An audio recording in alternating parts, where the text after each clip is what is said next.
Recording in progress. Okay.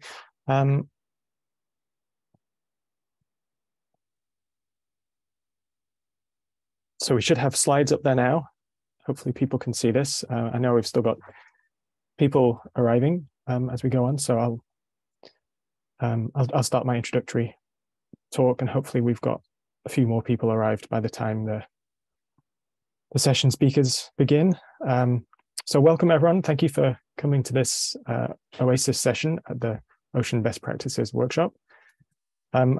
Just before I get too far into this, just want to thank lots of people who've helped to organize this session, co-leads of this session and the earlier session this morning. The overall OASIS leads also have been super helpful, and the OBPS workshop organizers have done a great job in making this easy to run. So thank you as well. And then finally, I want to thank all the speakers and all the participants. I think it's great that we've got so many people who are keen to be involved. So I'm really grateful to all of you.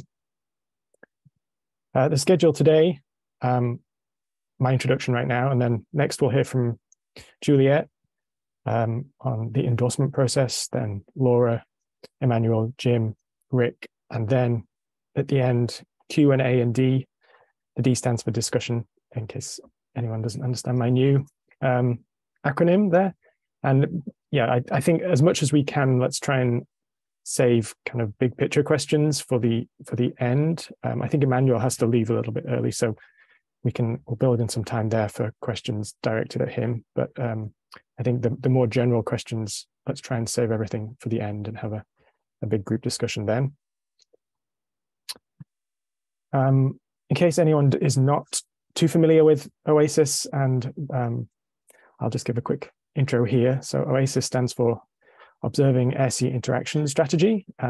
It is a SCORE working group. It has been that from its beginnings, I think, and then more recently became a UN Decade of Ocean Science for Sustainable Development program. There are 5 theme teams within OASIS, and I'm a co-lead of one of them, the Best Practices and Interoperability theme team. And we have online, there is a kind of terms of reference for this theme team with lots of information about what we're aiming to do and how we're planning to do that. And this workshop session is in fact part of that.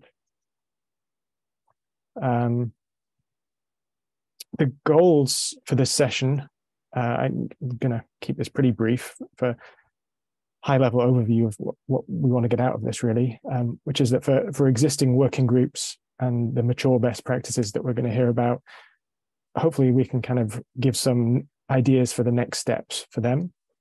For the newer groups and variables, hopefully this will be a kind of a kickoff point for the working groups that can meet to survey and develop or update best practices and the rest of the process. And then also I kind of want to stress that for individuals as well, we want lots of people to join these working groups to contribute, but also to learn and to network. And I kind of really want to stress that we want lots of people, irrespective of career stage, location, language, and all aspects of identity. Lots of people to get involved as much as possible.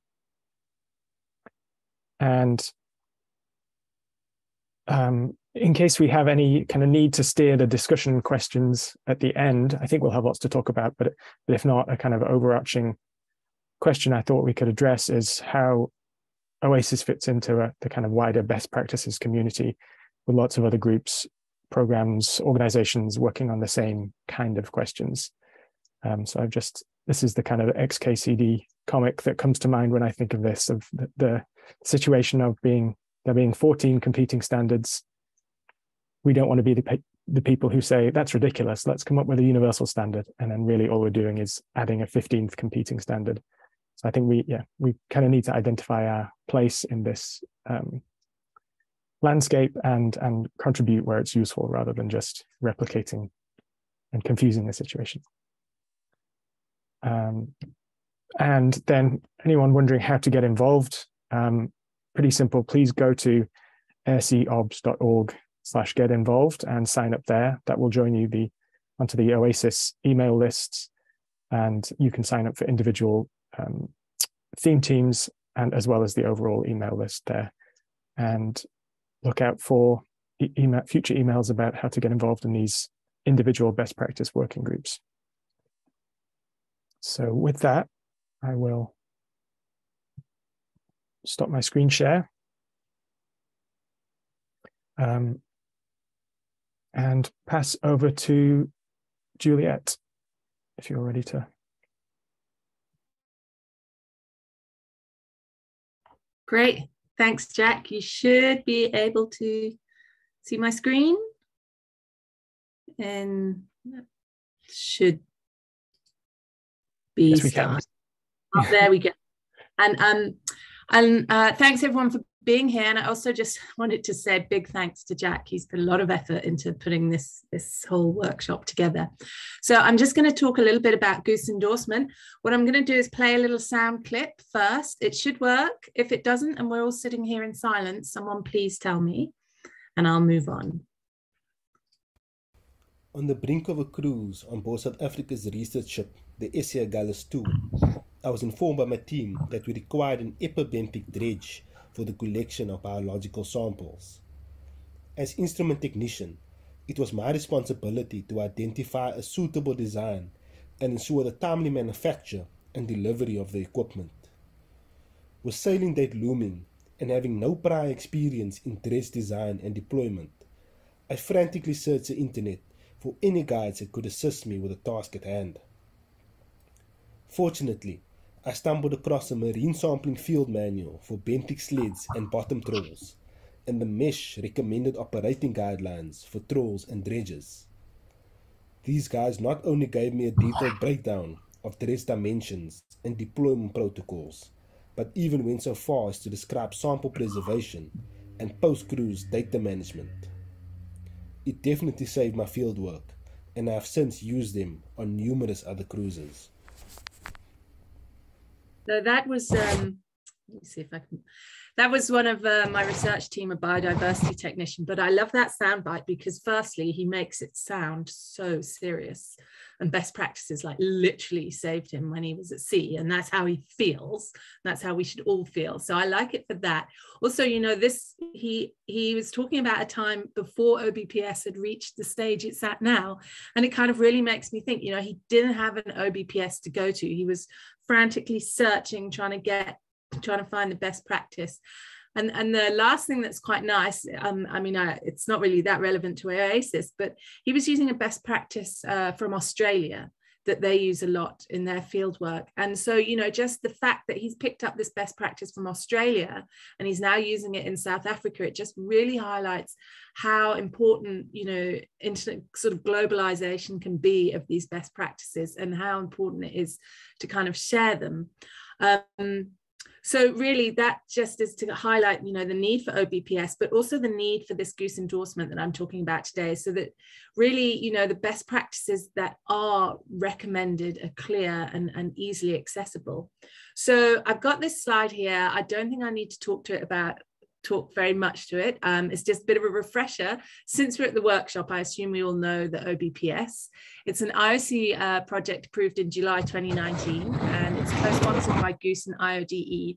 And it supports all the different methods, handbooks, best practices, everything, even videos. And really we work with the ocean community across the value chain. And it's nice to have Jay, one of the co-chairs, here in this meeting. But I'm assuming you all know this website. So what I'm talking about today is the Goose Best Practices endorsement. And, you know, so if we think about really why the need for this, and basically with a bit of history, so within the Goose, key best practices have been harmonized and adopted across components of the sustained ocean observing system communities. So for example, within the observation coordination group, global ocean observing networks such as your Argo, GLOSS, GoShip, Radar, there's a number of them.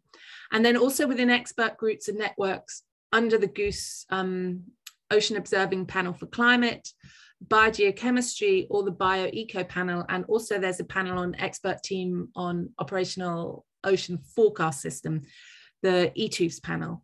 And so these best practices have really been developed within each of these Goose components, and they've gone through a structured community review process, and they've been really adopted as global methods by these global observing networks.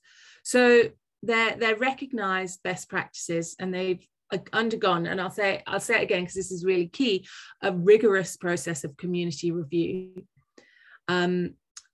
And also sort of this consensus building for the specified, either the specified application, the essential variable, ocean biodiversity or climate, or the observing platform or the sensor. And so these best practices, which have been broadly adopted by the community, they can be viewed as tested methods that are really fit for purpose and fully satisfy the definition of best practices, which I haven't got the definition here, but it's on the OBPS website.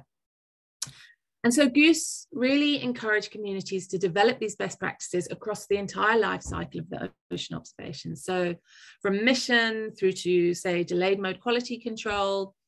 But the problem that we found was that these best practices, maybe they weren't broadly visible, or it wasn't quite clear the kind of rigorous process they've been through. So it was really highlighted this need for Goose community adopted best practices, both within the Goose community, but also within the OBPS community. So this is a close collaboration between Goose and OBPS. So that's kind of a bit of the history as to why we have this Goose endorsement process. And then, you know, so what do you have to do to qualify? So I keep looking to the side because my slides are showing up on my other monitor. What do we have to do to have your best practices Goose endorsed? So it's really key that it's completed a rigorous community review process, but that the comments have been publicly invited and that the authors have actioned them. So it's gone out for review, gotten a whole load of reviews, but that they're actually actioned within the best practice. That after the review, the best practice is approved by the leadership of the relevant network that it falls within, or the expert team or other community leaders. And again, this was a discussion we had this morning, and I saw Emmanuel had posted in the chat. This is specific to Goose. So we're looking at the Goose network. So I'll give some examples of the process just now. That the best practice is fit for purpose, and it fully satisfies the definition of the best practices as on the OBPS. And also then that it gets recognized through one of the relevant Goose bodies, such as, sorry, best practice to turn your phone off, such as the Goose Bio Eco Panel or the OOPC or ETUFs. And then number 5, that is available and identifiable within the OBPS repository, or if it's not,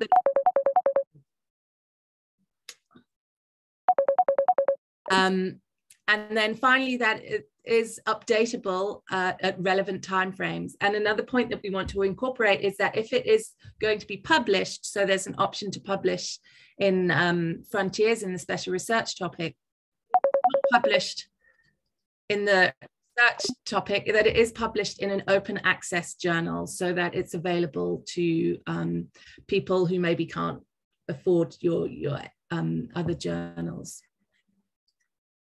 So this is 2 examples here, one from the GoShip, which is the one of the OCG networks. So basically, we went through some trials, and this particular paper was endorsed by the IOCCP and by the GoShip network. And it was then also published in Frontiers, as well as being a standalone best practice. And this example on the right was one that had been published and then was submitted for endorsement to the Goose Bio Eco Panel. And then once they are endorsed, there's a certificate of endorsement that goes, if it's already on the OBPS, it gets linked up with it onto the OBPS. If it hasn't been uploaded, it gets uploaded as part of the. And if it's going to be published, then we highly recommend that in the acknowledgement you list that it has been Goose endorsed. So just to finish off, what we would request to the community is that continue working on creating best practices where needed, or looking at convergence where possible, sort of as Jack showed, or really just if there are identifying these best practices that could be fit for the endorsement process. And if you are going for a community review, try where possible to bring in international reviewers to really kind of highlight the global connections. To make them openly available, and then to just reach out for me for any further discussions or support. And then just to add, based on the discussions we had today, this has been set up and there's a process document for Goose endorsement, but it's very possible that if this satisfies sort of the OASIS community, then we could start with an OASIS endorsement following the same steps, and then maybe from this pick out some that then go on to get Goose endorsement. That's the endorsement process.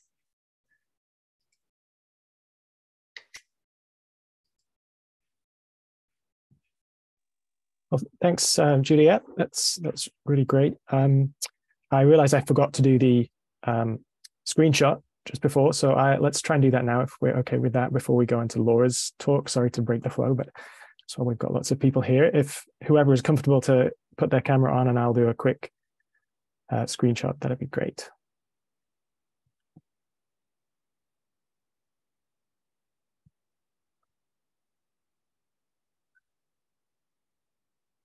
All right, here we go.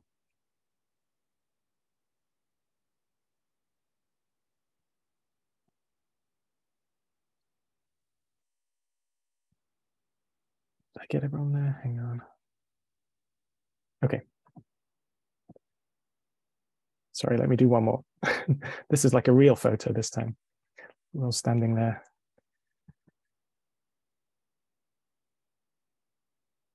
Okay, done.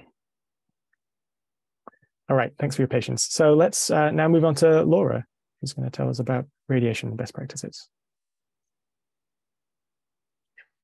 Great, thank you, Juliet. I was taking notes during that and look forward to kind of getting some feedback from you on what we're doing with radiation. Share my screen. And I will note that I can't see you guys when I share my screen. So if you need my attention, you should speak instead of putting something in the chat or waving your hand. No. So I'm just going to tell the story a little bit about the work we've been doing in putting together a broadband radiation best practice. These slides were put together by Daniela and I. She spoke in the earlier session. So scope, I'm just talking about broadband radiation, sort of mostly for the physical flux community, and then Emmanuel is going to talk more about ocean color. So there's other radiation measurements that I'm not focused on here. And then the scope is also about sort of all platforms. The hope is to come up with kind of what are the recommendations that can work across platforms, whether it's ships, whether it's buoys, fixed platforms, drifters, or uncrewed surface vehicles. So to kind of come up with a network of networks approach where we can use all of the different tools available to us to come up with a global picture of surface energy budget. And a little bit of the motivation, you guys all know this already. There's a lot of really exciting work happening in the ocean community, expanding measurement networks as part of OASIS and the UN Decade of Ocean Science. So it's pretty exciting to see what you all are working on and how that's moving science forward. It's kind of a good time to think about what measurements do we really want to make as we expand these networks. And the other motivating part is this is coming out of some discussions about unifying the land and ocean measurement communities. So I come here from the land.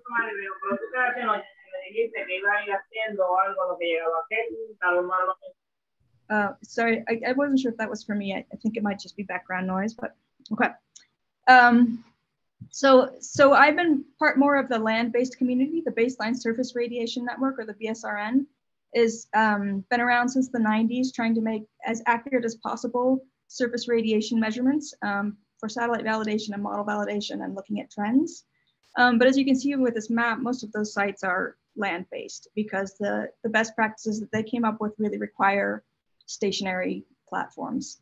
And so largely, I feel like the ocean and land surface radiation measurement communities have kind of evolved separately over time. So there's some efforts to try to unify our best practices amongst the two different sort of communities. Here's just kind of a little bit of overview of my understanding of the work that's been done in the last couple of years to get a feel for this sort of story, what we've been doing. So 2020 and even a little bit earlier in 2019, there were some nice discussions between Megan Cronin, Bob Weller, Christian Lancanelli, and trying to come up with kind of how do we get this conversation started, unifying the land and ocean communities. And there was an initial EGU session, I believe, in 2020 that was a bit disrupted by the pandemic. And then I think this work really started getting going with the OBPS workshop in 2020. Megan Cronin and some other folks organized the first radiation best practices workshop. And that was a great discussion. And a report came out of that kind of shaped the work going forward with some recommendations. Megan and I worked on a paper outline over the next year and started kind of putting together what are the gaps we need to fill in developing these best practices. And then we led a second workshop in 2021 at the OBPS workshop, so a year ago, where we kind of invited some other speakers to talk about areas that we hadn't covered in the first workshop. And then after that, I've sort of been furiously trying to put all this stuff together for the last year into a paper, and I've been iterating with the community, mostly the folks who were at those workshops and a few other people that we've recruited to kind of put all of that information together in a unified format. And that paper has gotten long and quite detailed and lovely. And I think we're on the third draft now that I'm just about ready to send out to the co-authors to kind of wrap things up. And then over the summer and fall, I have been trying to do my best to go to as many, make the conference circuit and talk about this work to make sure that we get feedback from kind of all the critical communities. So I spoke at the BSRN meeting in June, and then it's a couple of radiation-based meetings this summer. Tried to engage the satellite community, especially at the American Meteorological Society meeting in August. I'm hopefully going to lead a session at the Ocean Sites meeting this fall. And then I'm on the schedule to talk at AGU as well to kind of get some broad feedback and make sure that the community is aware of this work. So hopefully early in this winter, the paper will be submitted. The plan right now is to try to get it into the frontiers once I figure out that formatting. And then work on getting endorsement and then sort of next steps for what we need to do to really solidify some sort of unknowns in best practices. That was a lot of info on that, but that's the big story. So here's a little bit more detail of some of the recommendations that came out of the first workshop. And this slide kind of highlights that connection between the land and ocean communities.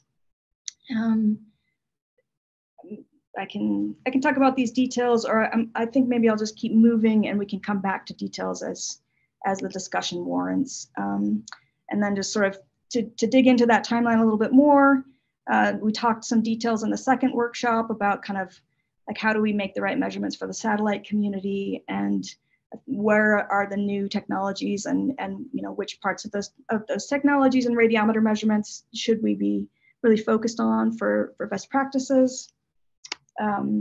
And we also made a list of what are the experiments that need to be done, what is the continuing research that needs to be done for best practices that are still unknown. And I think that's kind of an exciting area as well, both to write down what is the best we know how to do right now, and what are the questions that we have for the future about, if we incorporate new technologies like UAVs to measure upwelling and albedo, how can that bring us forward to kind of the next level of measurements? So this is just actually a partial list, and then the paper will have a whole list of recommendations for kind of future work. Next steps. So I've kind of giving you the story. I'm going to give you the story maybe a third time here, but I think it kind of tells what we've been working on, and hopefully gives you some thought for where you might want to go in developing the next best practices. And I'd love some feedback too on where we are and where we might go moving forward. So I told you we've been working on a community paper. It's got like 30 co-authors.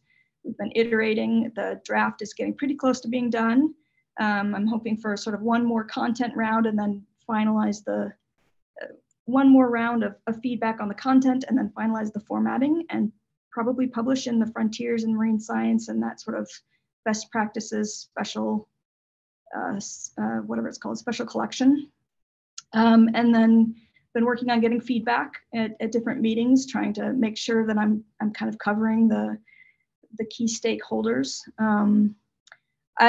Juliet's talk was great because we'd really love to have this best practice be endorsed by Goose and trying to understand what that takes and how that fits into the process that we've been doing and what steps we need to take there. And I mentioned this intercomparison experiments. I think a really important discussion that's come out of this is how do we, sort of put these different technologies side by side and really evaluate how well do they make these measurements in comparison to each other? How consistently can we make these measurements? And what are the sort of, we have some sort of small questions like if you're on a ship and you have the power, do you ventilate these radiometers or not? Which actually gives you a better measurement. And then, so answering some of those specific questions and then also just kind of getting that big picture knowledge that you get when you start taking measurements side by side and you say, hey, why don't they agree at this point? What's going on? So those are kind of, I think, the big directions that we need to go. And then in the maybe even more distant future, I have sort of, I imagine in my head that we could create a kind of a truly global data set where you take the best land-based measurements and this network of networks, ocean measurement approach, and you put them all into one big useful data set that a modeler can pull or a satellite evaluator can pull and kind of do some really cool science. That's just far enough in the future that I don't even know what that looks like, but I'm throwing it out there because I've started to wonder. And I think this is my last slide here, but just a little bit of lessons learned, advice and from what worked and maybe what didn't work as well from our process that could be helpful for those moving forward. I think that the structure of the first OBPS workshop that Megan led was fantastic. So she had a list of sort of specific questions about people's setups and their procedures, and then asked experts in many different fields, different platforms, folks who were engineering and tech-based and folks who were more the science-based to come and say, here's what we do with our measurements, and then got the discussion going about where are the gaps, where are the challenges, how can we work together to kind of do these in a consistent way. And the notes from that workshop became a really useful report that's driven our work going forward. And the iterative writing process, I think, has been great. Sending out drafts to kind of a large group to give feedback has really, I think, helped hone the content in a useful direction. So, I might write something in there that someone else says, why would we do that? That's kind of, way out left field and way too much work. And so then that discussion happens in kind of in the writing, which has been great to continue the details there. And I think really doing the work to kind of understand what communities are going to need to give input to these best practices is important and has been something we've certainly tried to do along the way. So those are the things that I think really worked well. If I were going to do it again, I think that I would try not to do as much as I have done on my own. I think I would have started with maybe 2 to 5 people to really break the writing task down a little bit more into like some sub leads for different sections, and then maybe kind of like have a timeline, like do the sort of first workshop at OBPS and say, here's what we're, the outline we're putting together, and I'm going to have these 4 people, take on these subsections, and a year later come back with a draft together and then finish it up. I think that would have been maybe a less share the load a little bit more than having me kind of put all that together myself. So I would recommend you think a little bit about who do you want on your core team as well as your bigger community team. And I think just having a sense of maybe where to go with this best practice in the end. What is it you're trying to create? Are you trying to create a document? Are you trying to create some sense of what content should be in it from the beginning? I think will maybe streamline the process a bit more.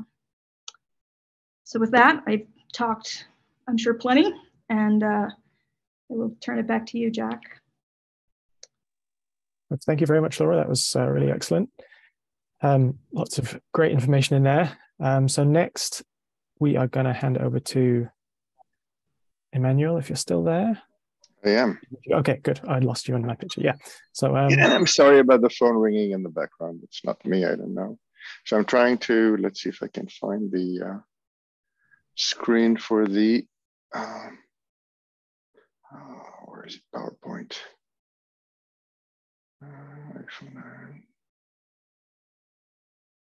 For a reason I don't understand, I cannot load the PowerPoint.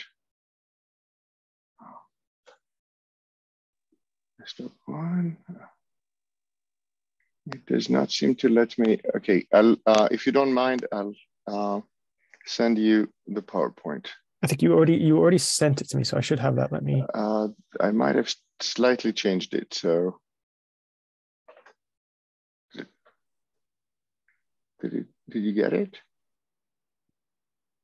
Did you just email it then? Sorry.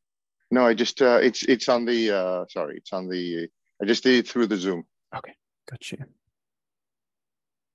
Sorry for those troubles. I just want to say something to the previous. There's a whole ocean color community that deals with radiative fluxes and radiation, and it's kind of unfortunate that for whatever reason, historical reason, other reason, there's not more of an interaction with the people in physical oceanography that cares about radiation. And I know you mostly care about long wave, short wave. We do PAR, UVA, UVB, and then very highly spectral resolution. But the basic problem is exactly the same. And the radiative transfer is exactly the same. And it's and we work a lot, particularly through PACE, with the atmospheric scientists. And we've produced a lot of best practice documents in the subject, including with DOIs from OBPS.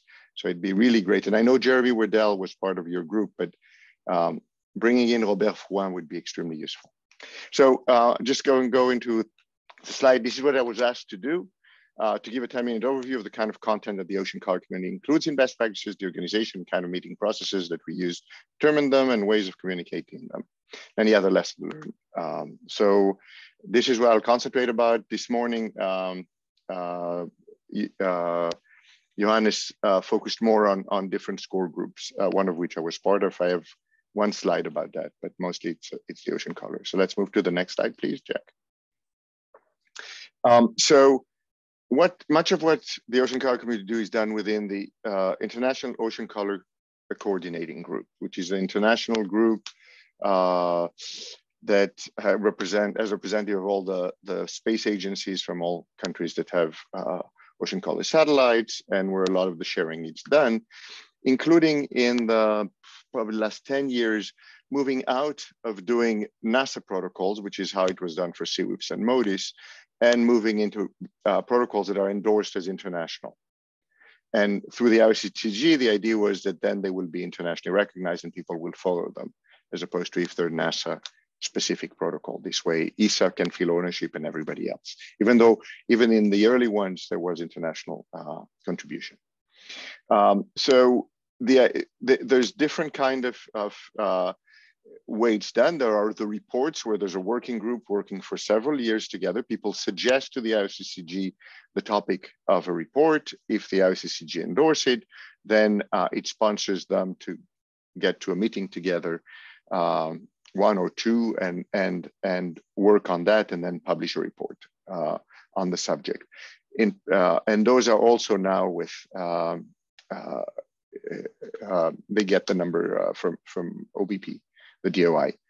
The protocol series is more topic specific. It might be measurements of absorption, of attenuation, of radiative quantities, and they're typically done by a significantly smaller group.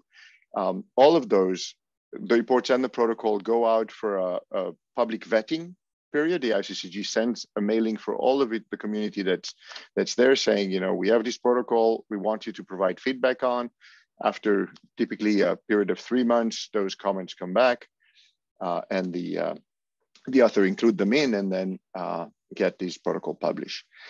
In the case of OASIS, one could think of SOLAS as being a good omen. The reason I'm saying it is because OASIS is a finite time project, as any SCORE committee is, and even if it's a decade project, it will likely then diffuse, while SOLAS is likely to stay for much longer as the representative of your community. So you may want to use SOLAS just like we're using the ICCG as the home for eventual home of the output of your activities.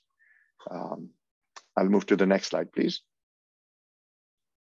So the protocols typically stem from invited workshop, special or around a scientific meeting. So special, I mean, we all get together in some town or some airport and discuss them around a meeting. There's an ocean science, and we get together 2 days before, where experts are assembled to discuss the state of the art of a topic.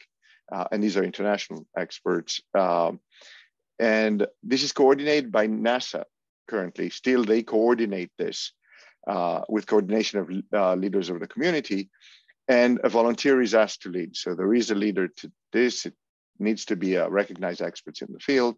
The little group sketches out an outline for the report, and the section are assigned to specific people. It comes together again, and as I said, it is being distributed. NASA personnel and the IOC keep tab of the progress. So ICCG meets yearly, and then ask Antonio Menino, who's the one taking care of that, you know, what's happening with the reports that you guys have initiated or have been asked to initiate, and let's go. But there's a lot of grassroots input into those, particularly associated with coming up of NASA missions. In our case, particularly now it's space. So that's a big push to get a lot of the protocol, because all the work of calibration and validation that goes with the satellite need to adhere to best practice.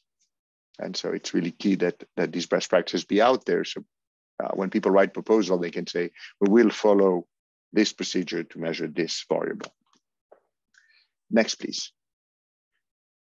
So beyond the work I've done on protocols with the ICCG, I also co-chaired the PIAB Score Group 154. We published peer-reviewed reports on GoShip, on Oceanside, an Ocean OBS 19 manuscript we contributed a tons to. And there's some lesson learned from that is, I mean, particularly as we heard before, all these efforts are typically done by a champion who's willing to herd the necessary people. It's a tons of work.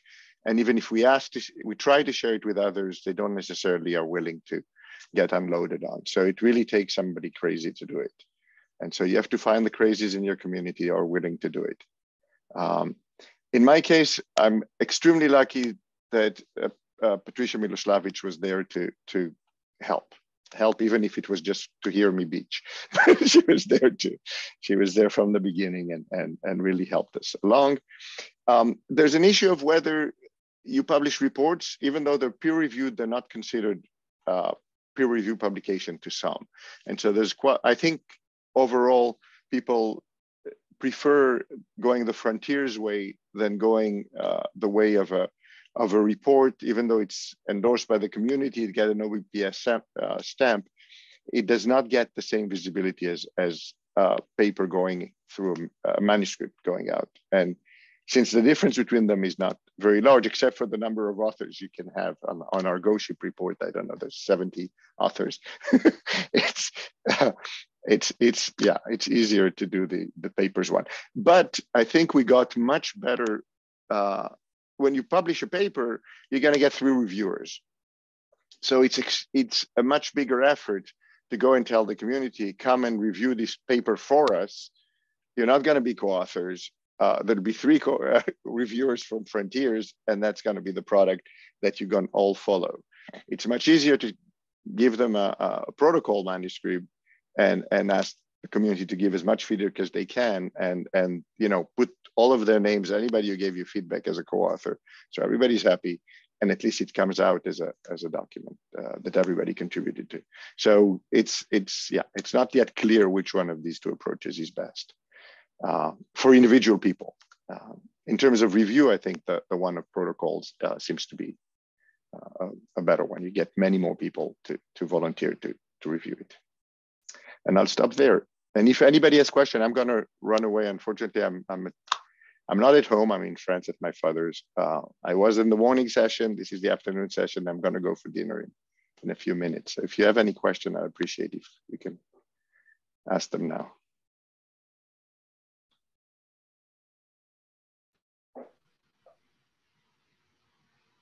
Emmanuel, I'd be interested in those names, but I'll contact you offline. I'll send you an email. Sounds great. A few folks yeah. Contact. Yeah. I think it'd be great. And there's also, I'll send you, and I sent this morning to your co-author, reports that are already in the IOCCG that directly address radiometry, that are OBPS, awesome. OBPS DOI'd. Thank you.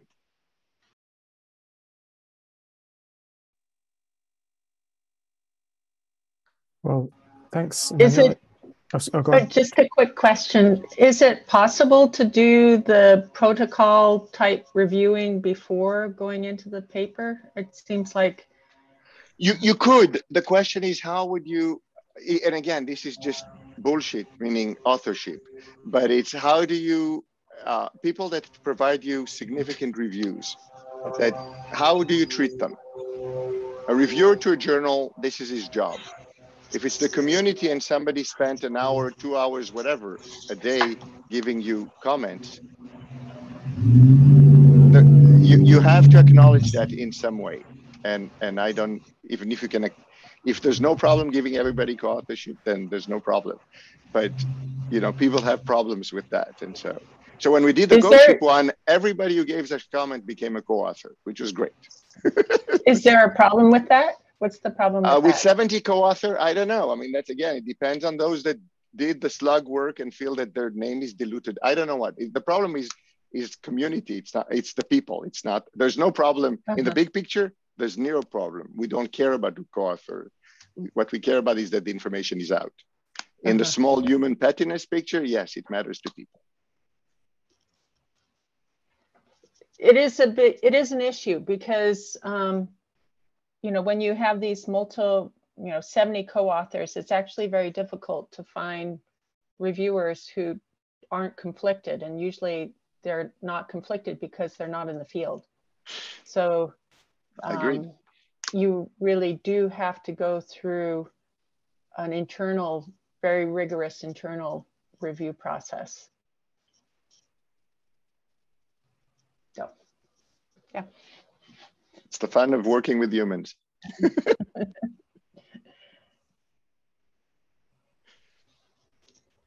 Okay, well, thank you very much, Emmanuel, and both sessions today. So thank you. It's been a long day, I'm sure. So thank you for that. And Juliet too has done the same thing. So there's people who've been at both. I commend you. So unless there's anything else, let's move on to our next speaker. So. Sorry, Jack, one more. So if we have questions for Laura, do we wait to the end or do we have?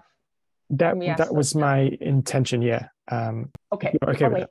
Yeah. So, Jim, over to you if you are ready. I hope so. Let's see about getting the screen going. I think I want this one.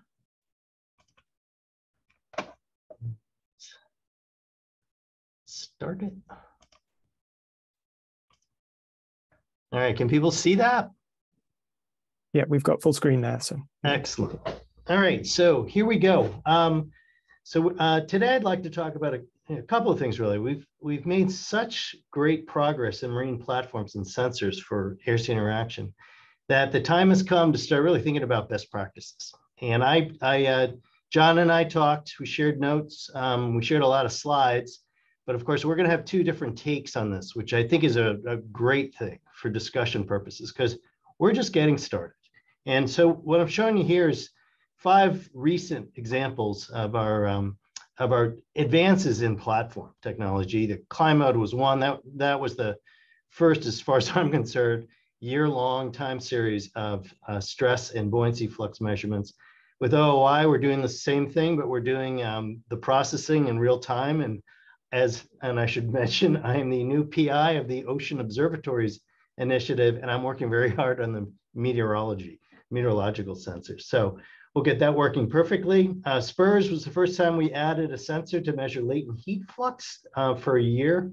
And then the last two, the XBAR and Saildrone, are really just two examples of, well, the XBAR in particular, of as little flow distortion as humanly possible on a buoy. And Saildrone, you can't say the same for that, but the thing about Saildrone is it's long duration and it's mobile, which is a really cool thing. So I decided to give this slide second because it's my busiest slide, okay?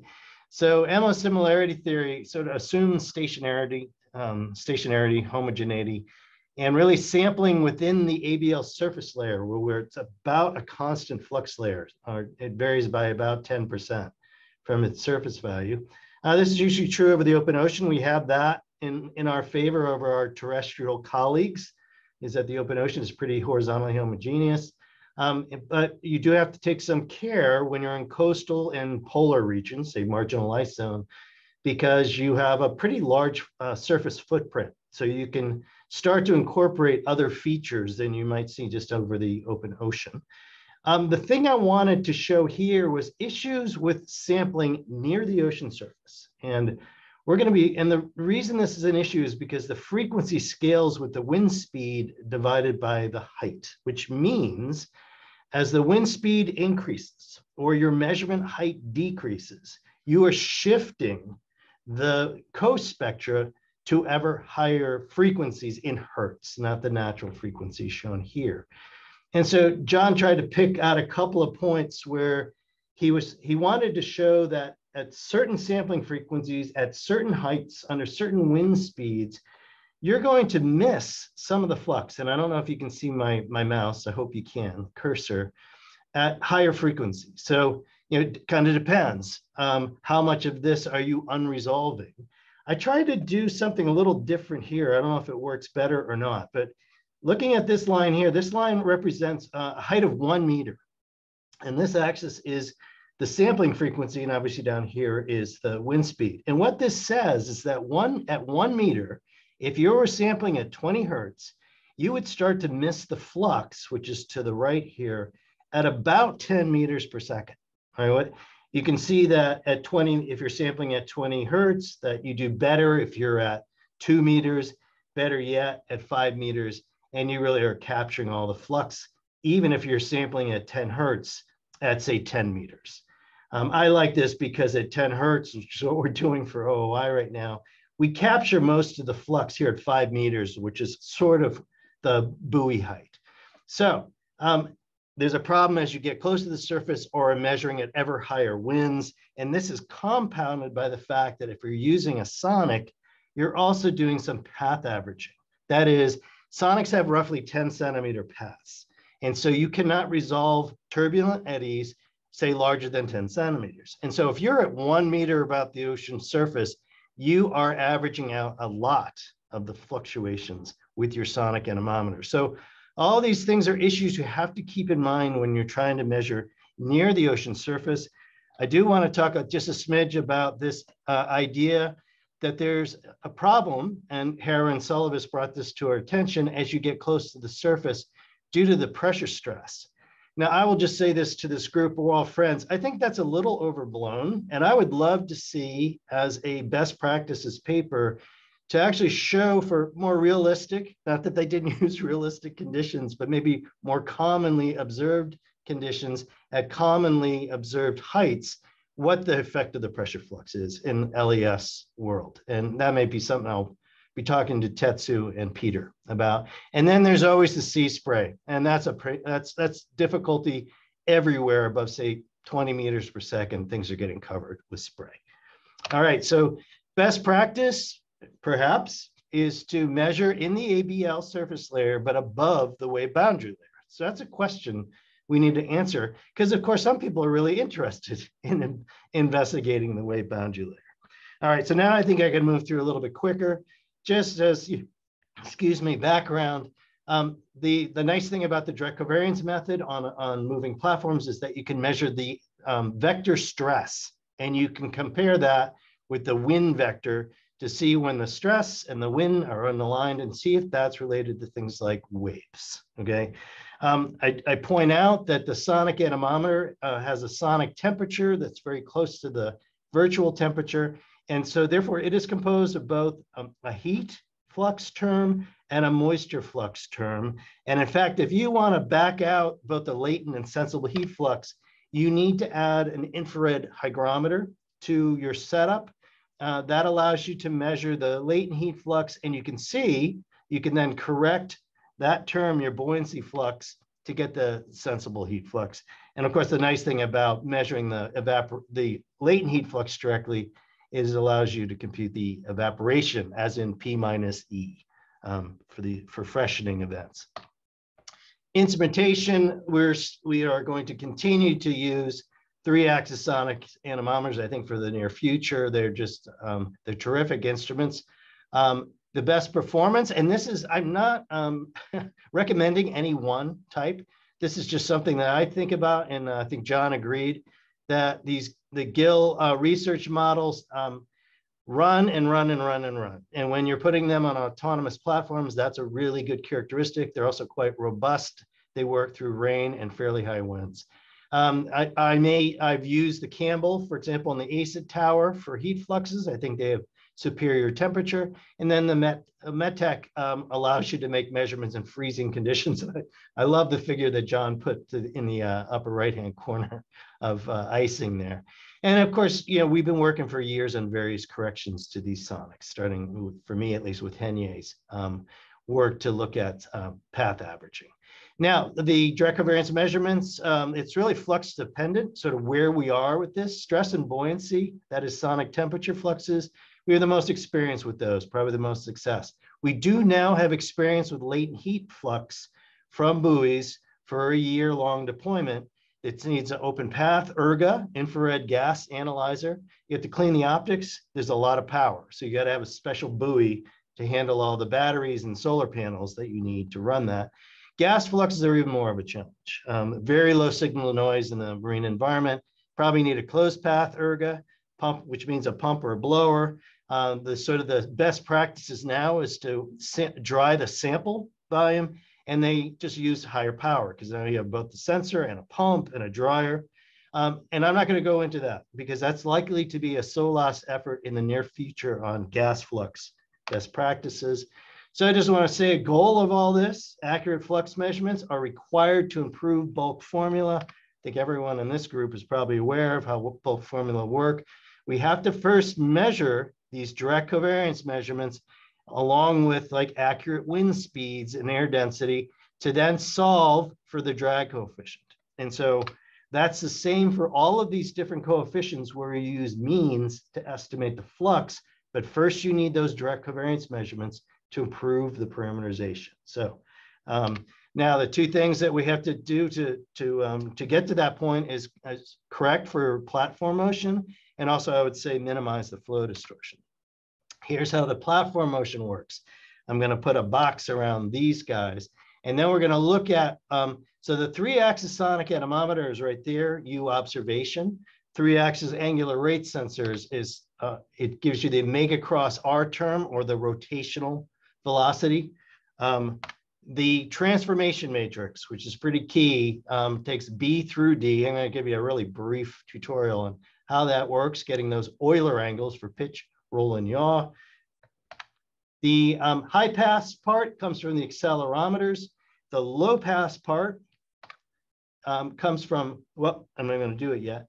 So if we use a strap down system and we place the IMU close to the sonic, this is our best practice, I think. That allows us to minimize the R vector, which is the distance from the IMU to the sonic sampling value. So putting it close reduces that. The reason why I like doing that is that in general, accelerometers are better than rate sensors. So using rate sensors, minimizing their use is very useful. We use accelerometers, and we're trying to get accelerometers. Ooh, I missed the 2. that are in the range of plus or minus 2G, not G. Well, they don't leave the surface generally, but you never know. So that's 2G. So you have to be careful of using these nice new IMUs, though, that use plus or minus 20G, right? It doesn't have the resolution you want. And also there's a move of foot to improve heading estimates with a GPS compass, say, on buoys. So one thing I wanted to mention, in order to get the low pass horizontal velocities, you need a current meter, even if you're sitting still or if you're moving on ships. And here's the best example I have. This is the drag coefficient. This was during climb mode. I have two panels. One is wind speeds relative to Earth. And in red is the currents that were greater than half a meter per second. In blue are the currents that were less than half a meter per second. This is relative to Earth. When I measure everything, that is when I correct for currents, the data collapses rather nicely. And so this is just a really good example of why you need to measure relative to the ocean surface. I can go back and forth here, boom, boom. It's better. We want to be relative to the ocean surface. That's a best practice. And this is how we get those Euler angles. So what we have here is a situation where the accelerations are treated as motion to the right of this cutoff frequency, and they're treated as tilts to the left of the cutoff frequency. This is known as complementary filtering. And so there's often a range in between those because what I'm showing here is actually the degrees measured from the accelerations and degrees measured by integrating the angular rate sensors. And so where they coincide in the middle there is a good selection for the cutoff frequency. We actually set up, we rarely get to do this, and I wish we got to do more of it, but we did put a climb-like buoy upwind of the air-sea interaction tower for a couple of months. And we were able to take the RMS difference between the stress measurements at those two locations. You can see for a cutoff period, less than 5 seconds, you're in trouble. It doesn't work. But as we get out to about 12 seconds, things level off. I tend to use 15 seconds for my buoy work. And this is just a nice example showing no correction, messy spectra. It gets better as we go to higher and higher cutoff periods. And at 15 seconds, we get nice looking spectra. There are some bumps here, which I'm not going to go into today, but we continue to improve these measurements. And there's some tricks that we've developed over the years. Nonetheless, this is Core 3.5, gives very good agreement between the measurements and the parameterization on the left. That's tau versus wind speed. And it's hard to see, but the stress panel on the right shows both bulk and direct covariance.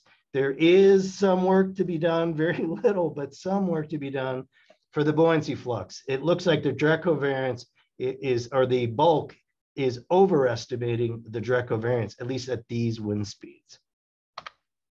So flow distortion, in the interest of time, I'm just going to say, for the most part, we work really hard on accounting for flow distortion in the mean winds. And so there are a number of different techniques that we use. We can do it by modeling, which is over here. We can do it empirically, for example, here or here, just using the data. We can also put these things in wind tunnels, but for the most part, those are not attempting to correct for the fluxes. And the idea being that a three-dimensional flux is less influenced by flow distortion than the means. So one best practice might be minimizing the effect using low-profile platforms, ships at one end and the X-bar at the other end. That is the approach that I've taken, is really I've moved away from ships as much as possible and have relied on buoy measurements and these really low profile measurements from, say, OASIS and X-bar. I'm almost done. Ship-based systems, we can't give up on ship-based systems. There's too much valuable data that can be collected. But the challenge, though, is to reduce flow distortion. The first thing we do, based on all those different empirical studies, wind tunnel studies, et cetera, Fluent, is it determines the optimal placement of sensors. So we try to put it where our model results tell us to put it. There are empirical corrections for flow distortion. I've seen the Chris Farrell's group at the PSD use LiDAR measurements, which you can measure the 10-meter wind speed in front of the ship and compare it to the measurements on the ship, and you get a correction. New methodologies are coming along. For example, this paper by Landwehr, and also John Prithridge has a nice paper that allows us to measure fluxes when the ships are moving at a decent speed. And so all these things are good. One last thing, this is, for me, this is a little controversial, and this is where I'd love to have more of a talk with John.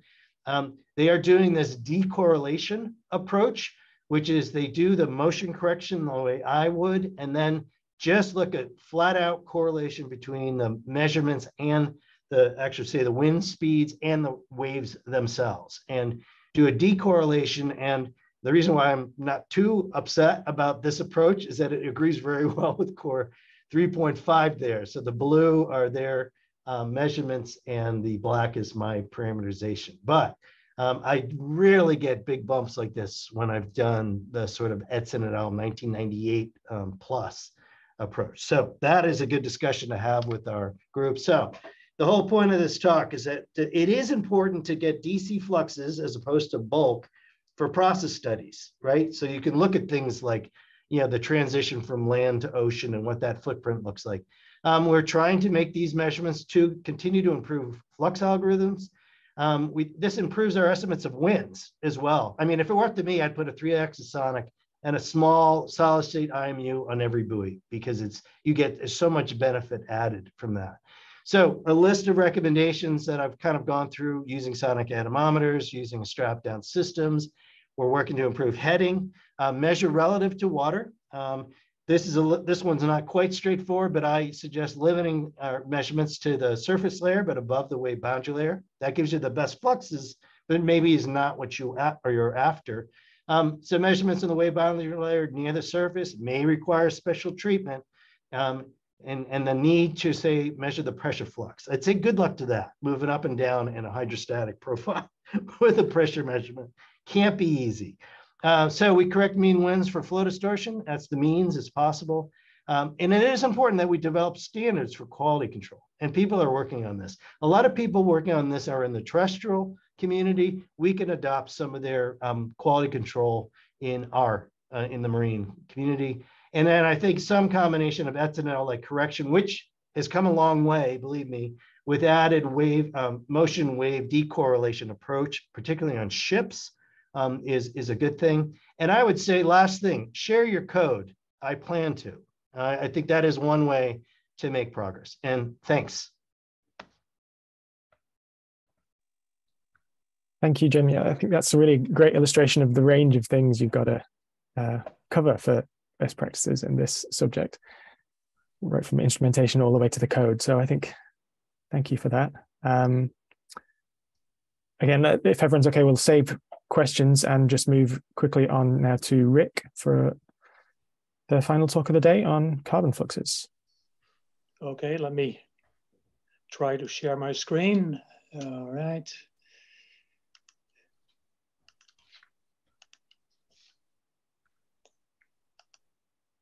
Do you see it full screen now? Yes. Okay, very good. All our presentations have been very different, and this one will be as well. And one thing to start out with, I am really pleased that this morning, after hearing Jim's talk, that I added, for my title, Best Practices for Air-Sea Interaction, bulk air-sea CO2 flux estimates. Just sort of a little anecdote, I was just figuring out, I met Jim about 25 years ago. And one thing that he said was at a workshop at Woods Hole, he says, you guys are not really measuring fluxes, you are measuring air-water concentration differences. So keep that in mind with Jim's correct interpretation of direct fluxes. But also what I will do in this presentation, which is going to be very general and have a bit of a historical perspective of our best practices efforts within the what I'll call the ocean carbon community, is redefine best practices a little bit as a term. And what I'll be using here is a a rough definition that best practices are the cascading requirements to document the need, operating procedures, data handling, and data development. So it is not just the nitty gritty, but it also requires sort of, which I'll show later on, that sort of every step in the value chain, we have to sort of recognize this concept of best practices and consistent messaging.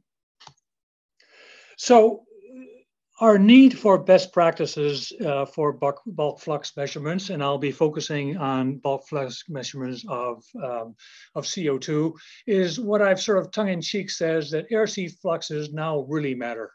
And the reason is that it really matters for society, because we are talking about a climate crisis, which is basically caused by increasing atmospheric CO2 levels. And so in order to quantify these levels and the fluxes, we are basically starting to engage in the carbon community in carbon accounting, or sometimes carbon counting, which is critical for global treaties. All the global treaties that we look at are basically looking at measuring and hopefully decreasing atmospheric CO2 levels, and we will have to validate that. It's also very important to remember that in the global treaties, there's a huge focus on emissions and curtailing these emissions, but it's not just a question of sources, but it's also a question of sinks and the magnitudes of the sinks. And one of the major sinks for the global carbon cycle is the ocean sink. And in the community, we've started to talk, in the community at large, we've been talking about the forgotten ocean, that we are not paying sufficient attention to this ocean carbon sink. In addition, we are looking at means to enhance this ocean carbon sink by geoengineering techniques. And since geoengineering has sort of gotten a bad reputation, we've sort of rephrased it into marine carbon dioxide removal methods. But again, we'll have to be able to account for this carbon which is being sequestered and how much extra is being sequestered. And there are different ways of counting the carbon, but one of the good ways of doing it is, quantifying as it crosses the air-sea interface.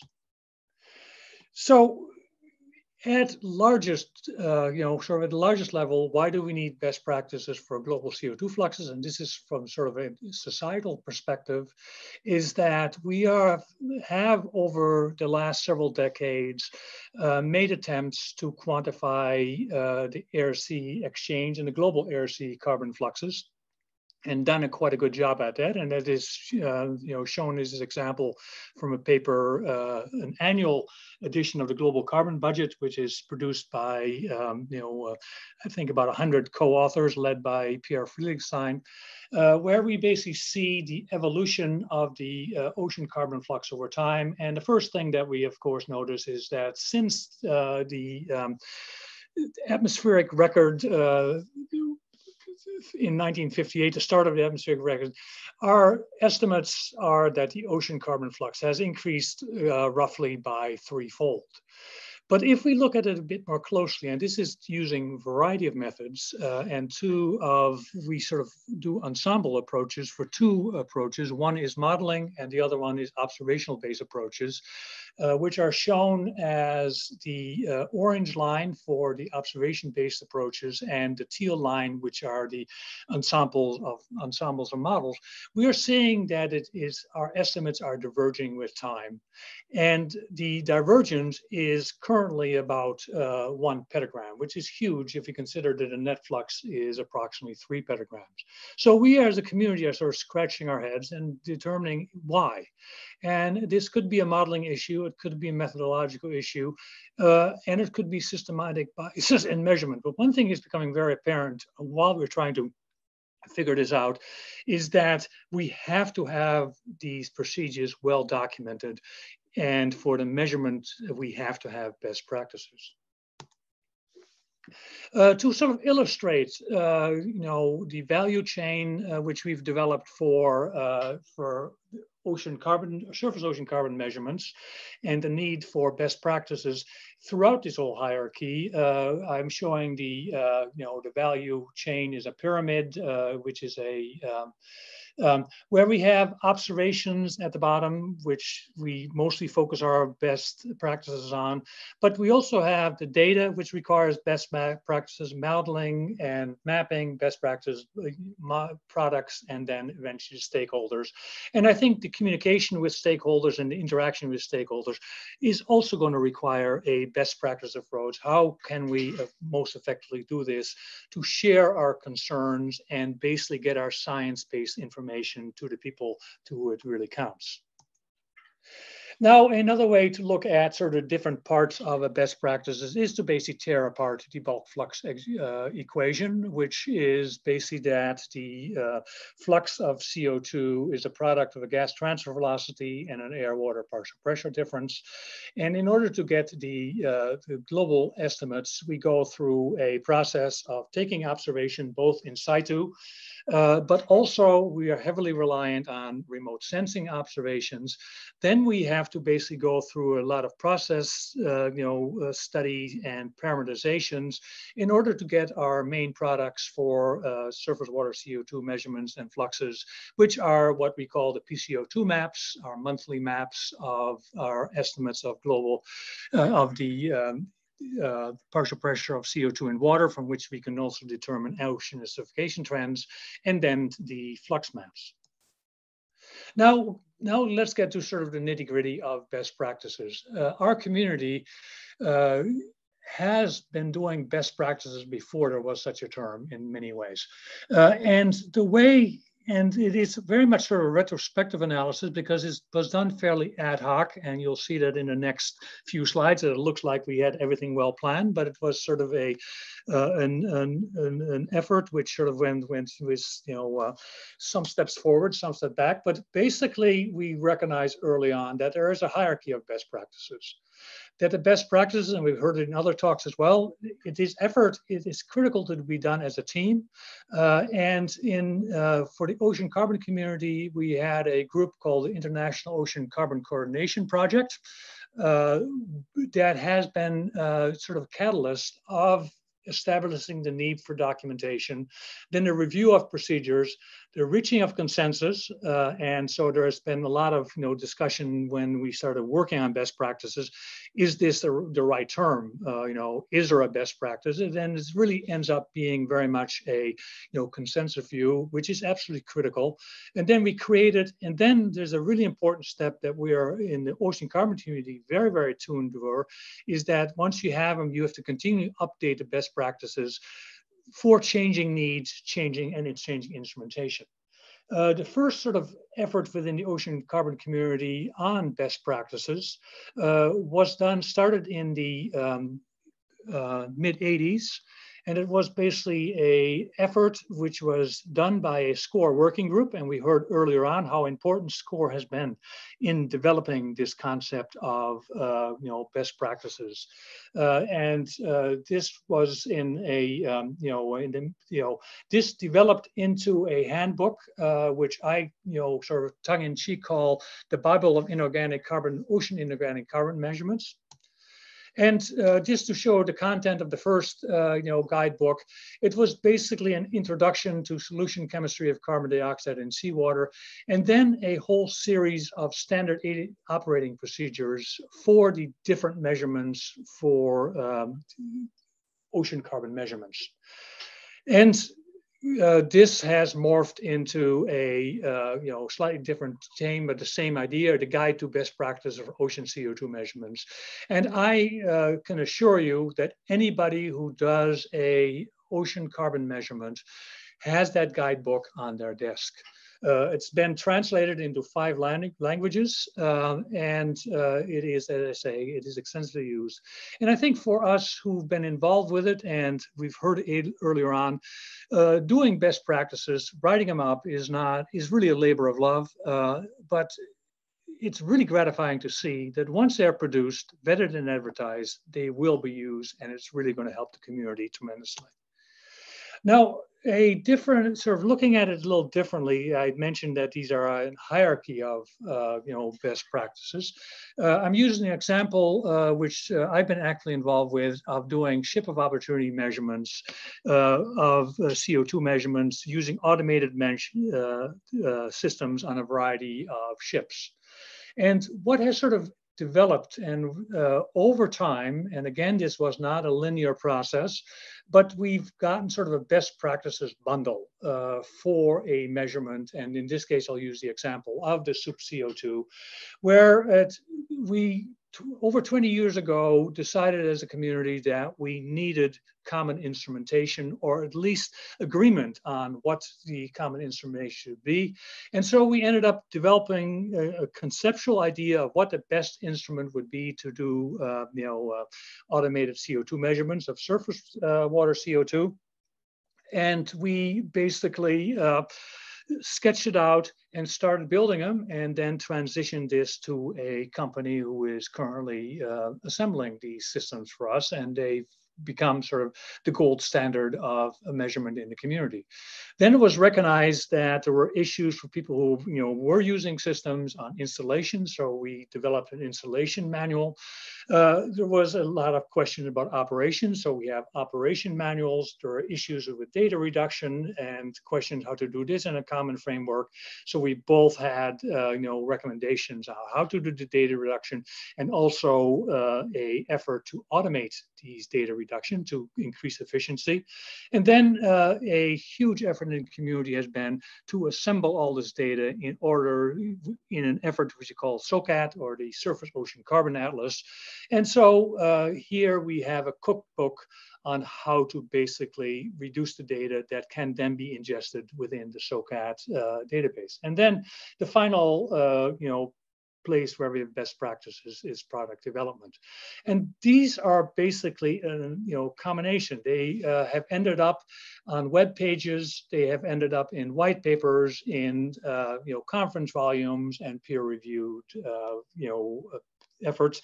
And which has been come up before is that how do we find all this? And I think this is sort of a shout out for for both this meeting and also the effort behind this best practice effort, where there's a repository of best practices. And it is really impressive how the repository, according to the website, has 1,715 documents, and also has a search engine. And so what I did is did a search for surface water CO2 and fluxes for this presentation. And lo and behold, there are 1,488 results that pop up. This is both good and bad, because it is an you're not going to go to 1488 results to look for your best practices, and it probably is some issue with the Boolean search engine. But nonetheless, the first couple of pages really captures many of the best practices that we've developed within the community.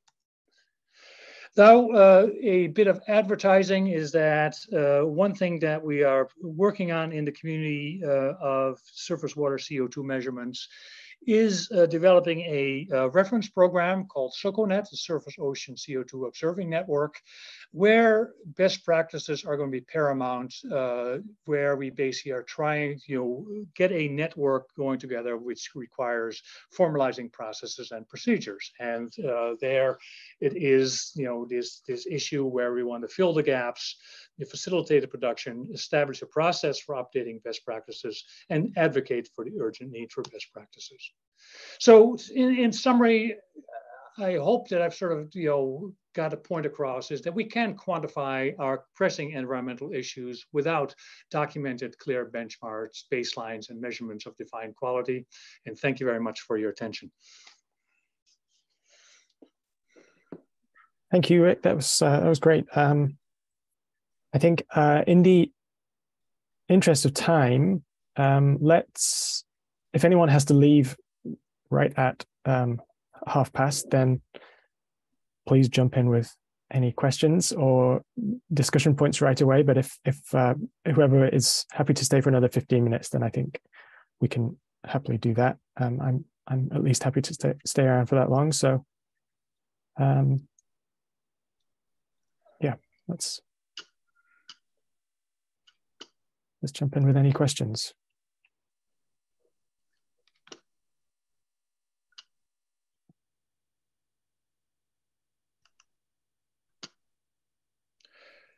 Rick, if you stop your screen share, then we can, if you're able to do that, we can get everyone on the same page. Thank you. I thought you liked that picture of the Noah ship, Ronald Brown. It was a very nice picture. I think it brings back memories for many of us. Oh. I see Sean has his hand up. So. Hey, can you hear me? Yes. So yeah, this question is, well, it's kind of for the group as a whole, but it's, and I don't even know if it's so much a question as a comment, but since we're talking about best practices here in the flux area, one thing that I'd like to see some best practices developed for in terms of making the measurements and managing the measurements is some best practices for how you actually correct data for flow distortion. You know, there are a lot of techniques out there, but I'd like to see some, more distilled best practices for how you actually do those corrections. I think that would be really helpful to the community, not just the observing community, but the data managing community. And similar, and this is more of an issue, I think, on ships than it is on buoys or some of the smaller platforms. When you have multiple sensors on board the ship, best practices for selecting the best exposed sensor. That you can have, we got some research ships that are running 5 different anemometers, on them, and knowing which one is the one that's upwind or best exposed isn't always that easy when you're just looking at the data. It's the obvious one isn't always the one you think is the one. So just some thoughts. I'd just appreciate some input on that, and potentially something that could be worked on in this community.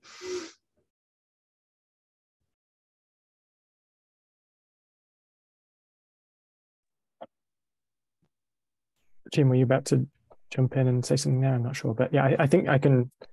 Yeah. I was just going to say that there's a whole community effort right now, I think, working on buoy winds, for example. So we're all sharing the tricks of the trade, trying to get people to use that. Your second question is tricky because ships experience a lot of flow distortion, and so you get very different answers from different anemometers on the ship. What we have done in recent years is put anemometers on the bow and the stern, so that you do have an opportunity to pick which one you use. And there is quite a bit of work being done on how to take things, how to take better measurements when the ship is underway. So anyways, this is a tricky thing. And it's interesting because it comes into things like the drag coefficient, right? Because we sort of, more or less, we know that there's some problems with flow distortion in the fluxes, but for the most part, we see it in the mean. And because the mean is squared in your drag coefficient, it really can wreak havoc with your parameterization studies, right? So, which is why I think we are trying to improve the bulk formula so that that's what you rely on ship, right? And that you definitely need to worry about flow distortion if you're going to use that approach. You have to worry about flow distortion by the ship.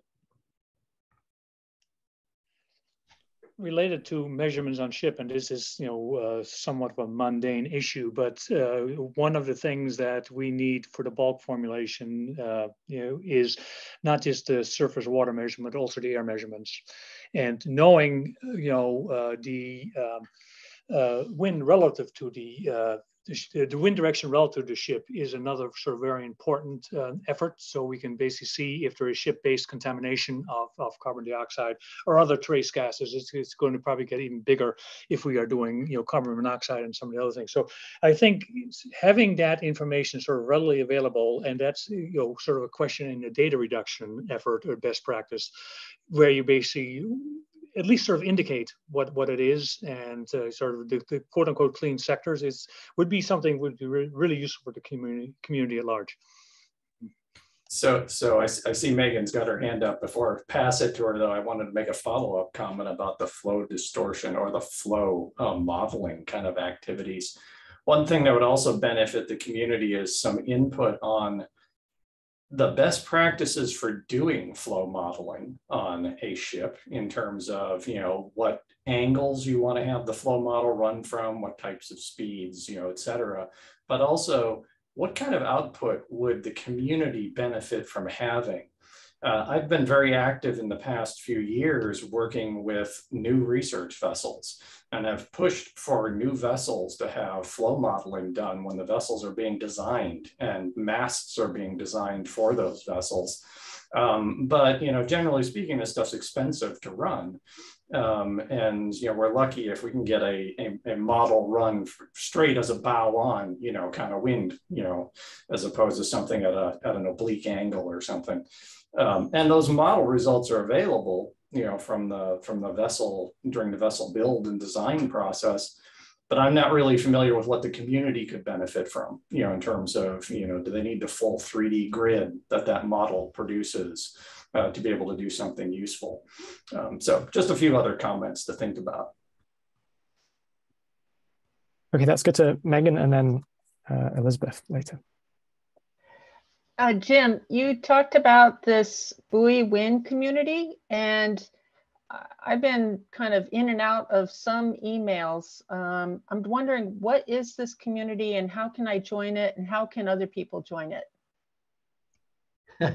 I could find out. I know that at NASA has been working on this quite a bit. And so I happen to know Carol Ann Clayson, so I think she may have some information that about that. Is it a formal group?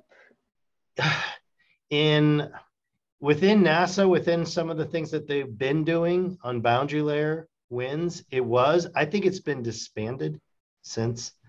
So it may be that we don't have a community effort right now. And I have to say, I think this is a great topic for best practices, which is flow distortion and trying to figure that out.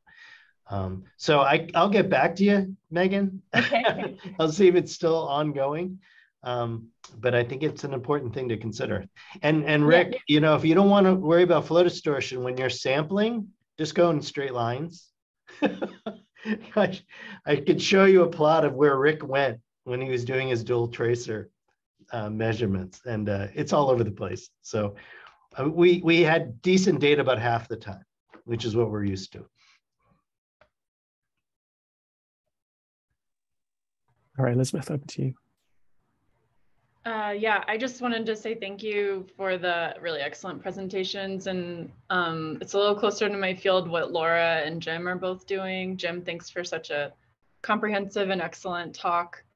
And I really felt like that was the first time I had heard all of those things summarized so well.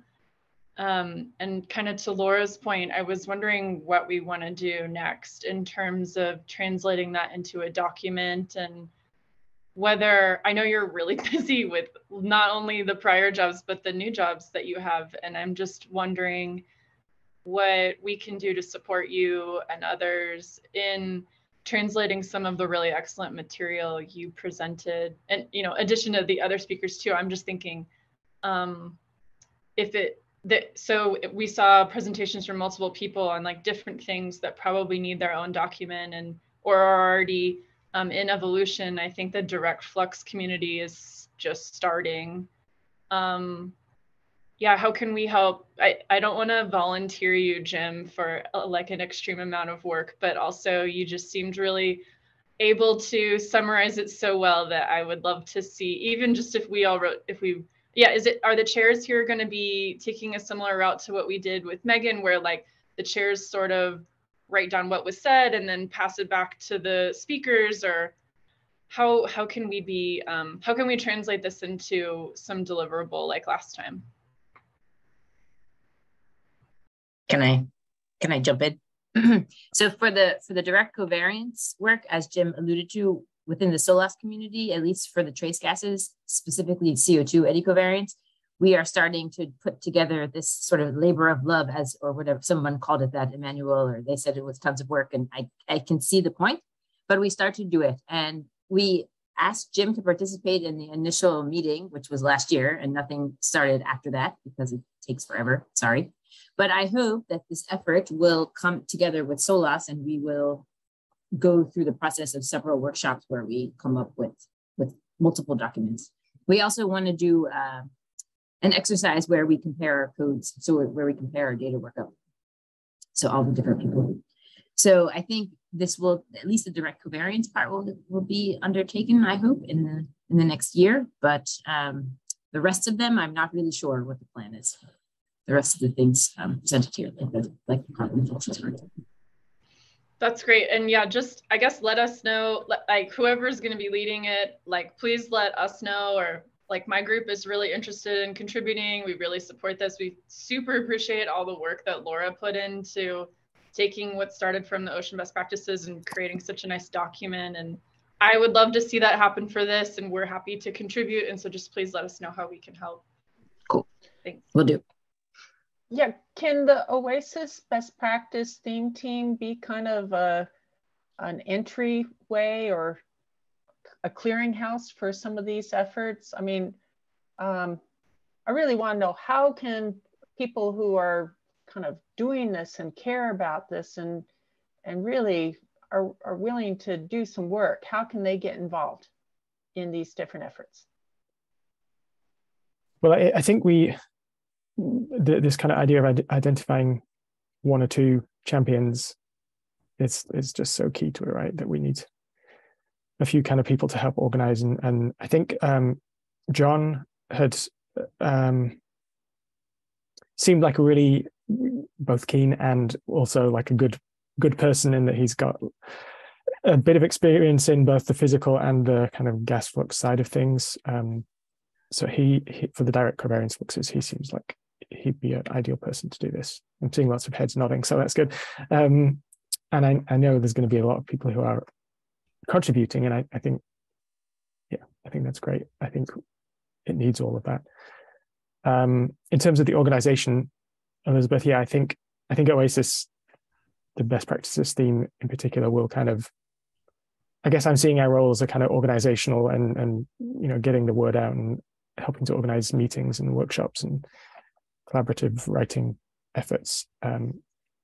But given that there's a few different things going on, I think it can't be us who lead all of these individual efforts. So that's the direct covariance. I think I'm pretty optimistic that can get rolling quickly.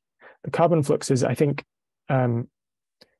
Rick kind of really well greatly explained how there are lots of different things going on. There's lots of kind of past work that's gone on, and we kind of still maybe slightly need to figure out where OASIS fits into that. But so maybe we haven't yet identified the person and the angle to take that one forward. But I think fairly soon, I'm hoping the same thing will happen. So Jim, you have your hand up. I don't know if anyone else. I was just going to say, I completely agree with your with John taking the lead. I think on the gas fluxes with Byron. I mean, there's been a lot of really nice papers written recently. Dong et al. Is one that I've been looking at for best practices from, at least from ships, for example. So there's a lot of work out there. So you're not starting from scratch. It's just finding people with the time. I may, because it's now part of my job to sort of perfect our direct covariance flux system, I am sort of willing to lead that or work with someone like Elizabeth. That might be we might make a nice team. Jack, I don't know what your future looks like, but you would be great to ping off of too. So anyways, I'm prepared to help with the direct covariance, but not the gas. I kind of gave up on that, and other people have stepped up. I don't know what Byron thinks about that, but he would be a great team member as well. So.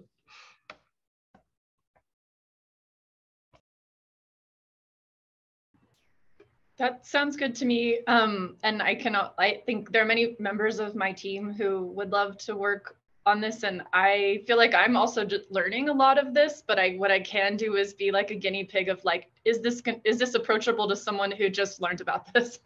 So I feel like between me and other veteran people, we'd love to work with you, Jim, on this, because we see a lot of value in it. And also what you mentioned about the differences between the buoys and the ships. And so we, like, just our group wants to make sure that the ship measurements that we make are going to meet the standard going forward. So like, I think we have a lot invested in that. And Byron's online, but I know he's very interested in the gas stuff. So I don't know if he's online, but we're willing to help, like you said. Sounds good to me.